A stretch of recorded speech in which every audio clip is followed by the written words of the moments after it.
अंशुल जी, तो चलिए बता दीजिए आखिरी घंटे और कल तक के लिए अगर ट्रेडिंग की रणनीति कुछ बनानी हो तो आप कहां मौके देख रहे हैं?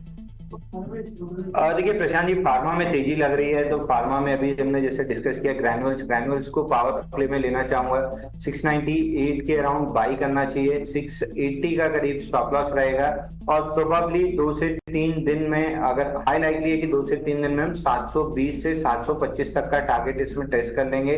बड़े फ्लैग पैटर्न का ब्रेकआउट है 725 के अराउंड, 720 से 725 के अराउंड फिबोनाची एक्सटेंशन का रेजिस्टेंस है। अगर उसके ऊपर स्टॉक निकल जाता है तो 775 तक भी 2 से 3 हफ्ते में जा सकता है। तो फिलहाल यहां से 725 का टारगेट लेके बाई कीजिए, वहां पे रिव्यू करेंगे। ठीक है, तो ग्रैन्युल्स इंडिया एक तरह से फेवरेट स्टॉक का आज का हो चुका है।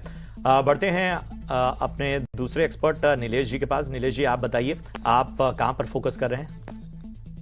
बिल्कुल, देखिए खरीदारी पर ही फोकस है और सबसे पहले खरीदने की सलाह होगी भारती एयरटेल इस पर्टिकुलर स्टॉक में, जिसने आज एक नए रिकॉर्ड हाई छुए हैं और अभी भी अंडरटोन काफी स्ट्रांग है। जिस हिसाब से डेरिवेटिव डेटा निकल के आ रहे हैं, काफी अच्छे बिल्डअप लॉन्ग साइड में होते हुए नजर आ रहे हैं। साथ ही साथ टेक्निकल स्ट्रक्चर भी यहाँ पे पॉजिटिव है।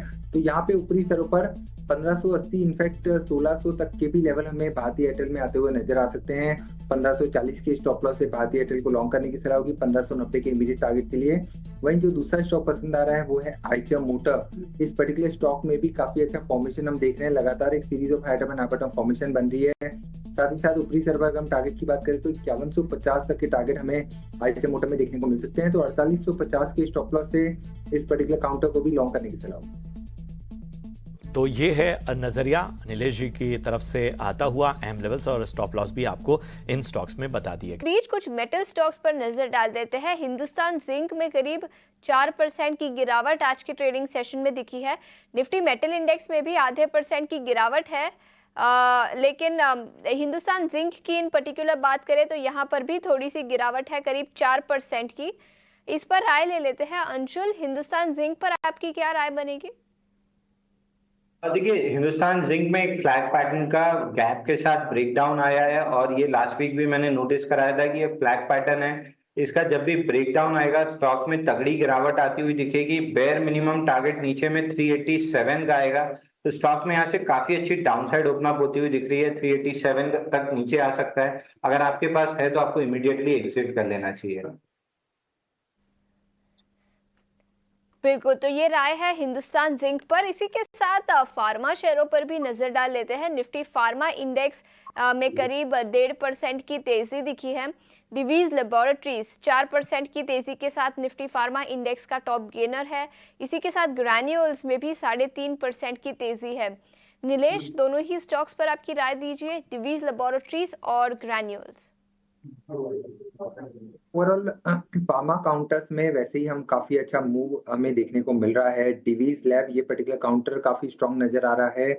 एक बड़े चार्ट पे देखें तो एक राउंडिंग बॉटम का ब्रेकआउट यहाँ पे आने की तैयारी हो रही है। तो अंडरटोन पॉजिटिव है और ऊपरी स्तरों पर 5300-5400 तक के भी लेवल हमें यहाँ पे आते हुए नजर आ सकते हैं। तो कोई भी डिप मिले तो इसे खरीदारी करने की सलाह होगी। इस पर्टिकुलर काउंटर में 4850 के स्टॉप लॉस से।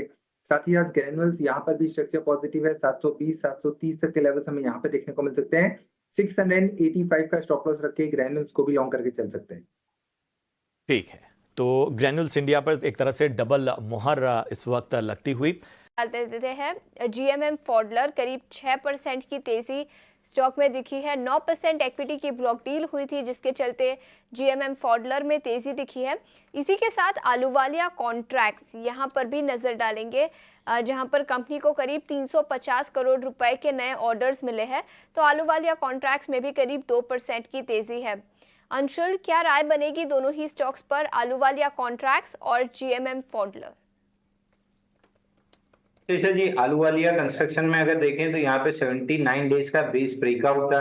ब्रेकआउट के बाद स्लो शैलो पुल बैक है 36 डेज का। तो बेस ऑन बेस पैटर्न बना हुआ है। जैसे ये स्टॉक 1370 रुपए के ऊपर निकलेगा, इसमें बढ़िया मोमेंटम और फ्रेश ब्रेकआउट बनेगा। ऊपर में टारगेट 1600 1650 रुपए करीब के रहेंगे। 8700 करोड़ का मार्केट कैप है। 34% फ्री फ्लोट है। तो लगभग मान के चलिए कि 2000 करोड़ के आसपास का फ्री फ्लोट है।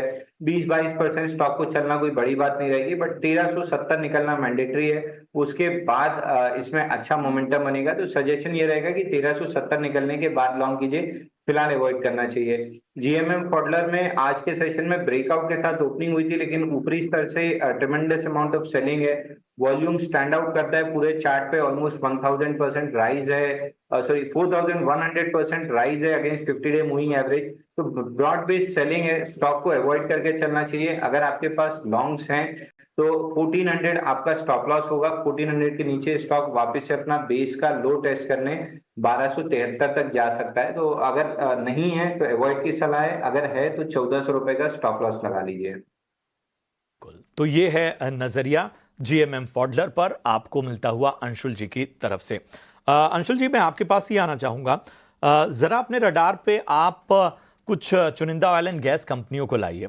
ओएनजीसी, ऑयल इंडिया, गेल, इन तीनों का जिक्र इसलिए मैं कर रहा हूं क्योंकि जो हमारे पास सूत्रों के हवाले से खबर आ रही है उसके मुताबिक सरकार जो है वो सरकार जो पेट्रोलियम मंत्रालय है वो गैस स्टोरेज सिस्टम पर चर्चा शुरू कर रहा है और इसके लिए जो है इंटर मिनिस्ट्रियल चर्चा अक्टूबर 2024 से शुरू होने की संभावना है और सितंबर अंत तक ओएनजीसी इसके बारे में एक विस्तृत रिपोर्ट भी सौंपेगी। जो खबरें आ रही हैं उसके मुताबिक गैस स्टोरेज सिस्टम के लिए 20,000 करोड़ के निवेश की जरूरत है।